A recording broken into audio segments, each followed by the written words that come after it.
16 major candidates now hope to be the Republicans' presidential candidate in 2016. Ohio Governor John Kasich joined the crowded race today. He touted his experience in running a state, along with his work on national security when he served in the U.S. House. But it is a candidate with no political experience on top of the polls right now. Donald Trump leads Wisconsin Governor Scott Walker and former Florida Governor Jeb Bush by more than 10 points. It is the well-known businessman's biggest lead yet in the GOP race. And it raises a good question. Why are political novices attractive candidates? Heather Brown's checking this out. Well, we know what works here. I mean, right? We had a wrestler who became a famous politician. You got it. And yes, the only political experience Jesse Ventura had before becoming governor was being mayor of Brooklyn Park. Now, one expert told me today he had a lot of good name recognition from his wrestling days, so people paid attention to him. Then they started listening to debates. They kind of liked what they heard. But name ID only goes so far when it comes to a presidential campaign. The crowded GOP field just added another candidate. In a very busy Republican race. They got, what, 17 now? He's the one name almost everyone knows. Donald Trump is speaking out against immigration.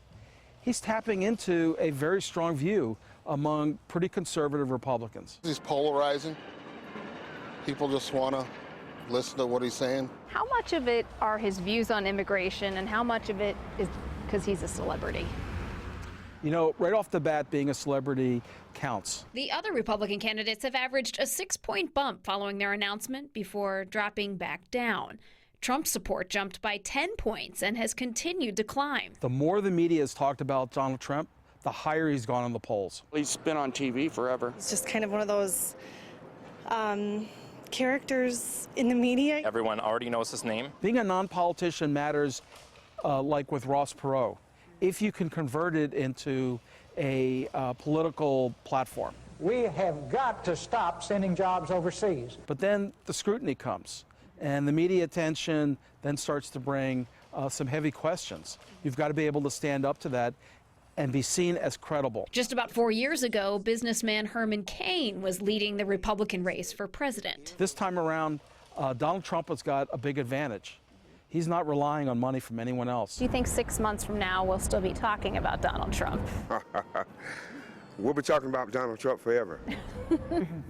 And Professor Jacobs says the billionaire money makes a difference for an outsider. It means a candidate like Trump can stay in the race a whole lot longer. Now, the other two non-politicians in this primary are Ben Carson, he's a pediatric neurosurgeon, and Carly Fiorina, who was the CEO of Hewlett-Packard. He is polling at 6%. She is at less than 1% here. But as a lot of people told me today, we are so early in this race. True. Yeah. It is. Think back to 8 years ago at this time. Hillary Clinton was leading the Democrats, Right. and Rudy Giuliani was leading the Republicans. You saw where that And ended they up. both vaporized. You got it. Yeah. Very good point. Lots of interesting months ahead. Yeah. Yes, definitely. Thank you, Heather.